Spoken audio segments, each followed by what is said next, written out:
بسم الله الرحمن الرحیم. با سلام و عرض ادب خدمت تمامی عزیزان، برادران و همراهان کانال علوم و فنون غریب. امیدوارم حال همگی خوب باشه و در صحت و سلامت زیر سایه پروردگار به سر ببرید.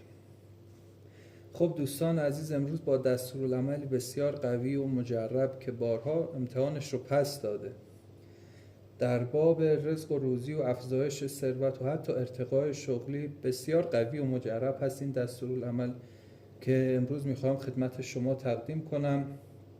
بنده این دستورالعمل و این لوحی رو که مشاهده میکنید رو قبلا در سال 1398 یا همون سال 2019 میلادی در تلگرام گذاشتم و شما میتونید به پیام‌های قبلی تلگرام، قدیمی تلگرام که مراجعه کنید این لوح رو اونجا خواهید دید و این خیلی مجرب هست و در اون پیام خیلی توضیحاتش مختصر هست، اما در طول این سالها بسیاری از این شاگردان از این دستورالعمل در باب رزق نتیجه گرفتن و با خودم گفتم که بد نیست این در یوتیوب به طور کامل روشش رو شرح بدم خدمت شما عزیزان تا استفاده کنید و ازش بهره ببرید، چون یکی از دستورات بسیار قوی و بسیار مجربی، یعنی اگر بخوام بگم چندین نفر از این دستورالعمل نتیجه گرفتن تعدادشون خیلی زیاده.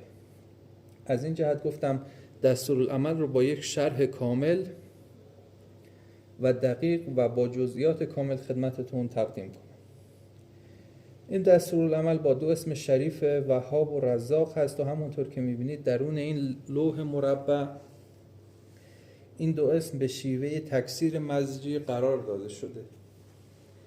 خب این تکثیر مزجی یکی از روش‌های بسیار قوی و مجرب در علم تکثیر در الواح و افاق به همین شکلی که شما ملاحظه میکنید استفاده میشه. اما خب شیوه این دستورالعمل به چه صورت هست؟ عزیزان، در روز یکشنبه نیمه اول ماه قمری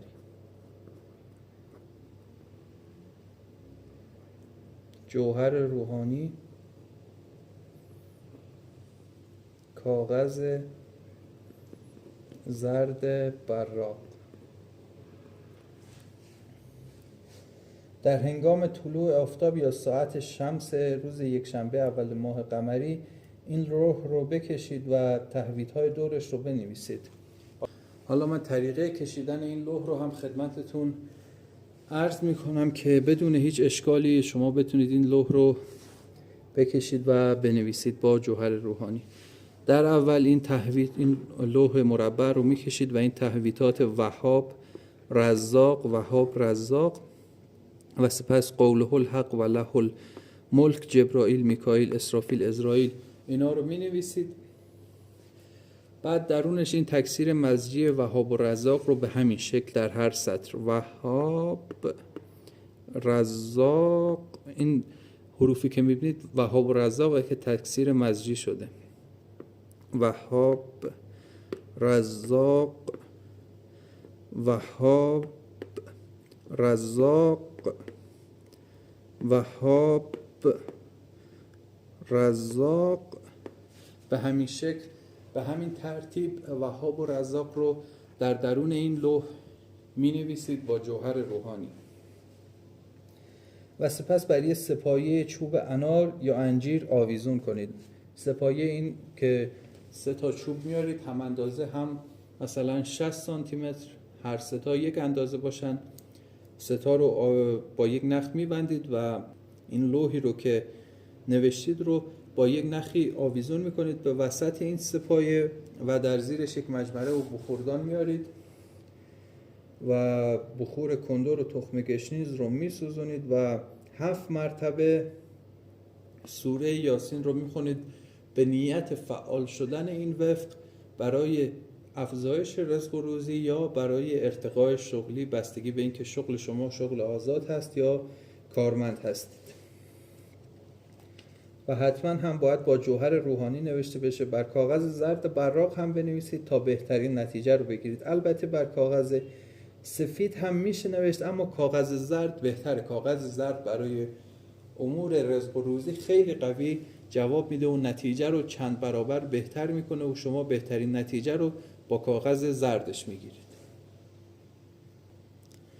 سپس این وفق رو تا زده حجاب کنید و با خودتون حمل کنید و تأثیر اون رو در سریعترین زمان ممکن خواهید، مخصوصا اگر شغل آزاد و مغازه و تجارت و معاملات و این جور چیزات اهل اینها باشید، خیلی تأثیر قوی خواهید دید. برای کارمندها هم به طریق ارتقای شغلی جواب میده، اما برای کسی که شغل آزاد داشته باشه یا کارمندی که در کنار شغل کارمندی خودش و حقوق بگیری خودش یک شغل آزادی هم داشته باشه، حالا یک معامله‌ای میخواد بکنه، ملکی رو میخواد بفروشه، کشاورزی داره، برای اونها هم خیلی خوب جواب میده. اما برای شغل آزاد خب خیلی بهتر جواب میده و یکی از دستورات بسیار مجربی است که در طول این سالها هر کس تقاضای دستورالعمل رزق کرده، بنده این رو بهش معرفی کردم. و برای اینکه همینطور به قوت خودش باقی بمونه انرژی این لوح، مخصوصا اگر روحانیت شما پایین باشه، هر ماه بر سپایه‌ای که گفتم آویزون کنید، بخوری که گفته شد بسوزونید و 7 مرتبه یاسین بر اون بخونید تا به اصطلاح شارژ بشه یا روحانیتش بالا بره و مجددا با خودتون حمل کنید.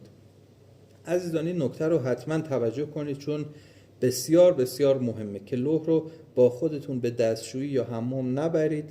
همچنین در زمانی هم که جنوب هستید نباید اون رو با خودتون حمل کنید یا حتی به اون دست بزنید. یعنی اگر حالا جنابت از حلال هم بود، شما قبلش لوح رو از خودتون جدا کنید، غسلتون رو انجام بدید، بعد سپس بیایید و مجدد این رو حمل کنید. اصلا با جنابت نباید به این لوح دست بزنید تا این لوح باطل نشه. و این رو هم توجه داشته باشید، این لوح ممکنه ساده به نظر برسه اما قدرت اون واقعا بالاست، چون علم تکثیر علمیه که قدرتش خیلی بالا. از یه شاخه علوم غریبه علم تکثیر خیلی قدرت بالایی داره و میتونه خیلی کارها انجام بده که این یکی از ساده ترین هاش است، ولی با وجود سادگیش قدرت خیلی بالایی داره این لوح.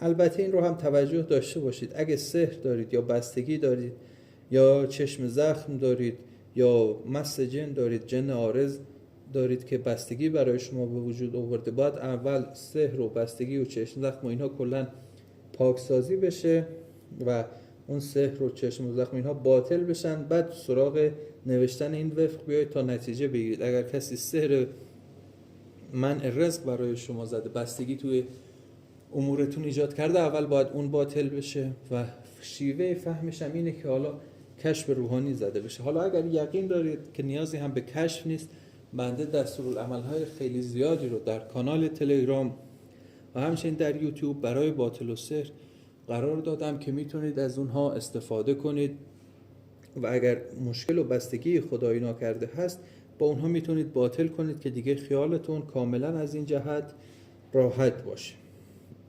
و بعد بیایید و این وفق رو به این شیوهی که گفتم انجام بدید و نتیجهش رو حتما قول میدم خواهید گرفت. روحانیتتون پایین باشه هر چی باشه، فقط اهل گناهان کبیره مثل زنا یا مثل شرابخواری نباشید، از این لوح نتیجه میگیرید. خب عزیزان، اگر ویدیو رو دوست داشتید لایک کنید و برای دوستانتون هم منتشر کنید، کانال رو سابسکرایب کنید و وارد کانال تلگرام هم بشید. میتونید از دستورالعمل‌های کانال تلگرام هم استفاده کنید. دستورالعمل‌هایی که به صورت عمومی و همگانی منتشر شدن اذن عمومی دارند و برای همه افراد آزاد هستند، مگر دستوراتی که برای احضارات و استخدامات و آینه بینی گذاشتم که اونها رو گفتم بیان و قبلش با خود بنده صحبت کنند و اذنش رو بگیرن. خب التماس دعا دارم، اللهم صل علی محمد و آل محمد یا علی مدد.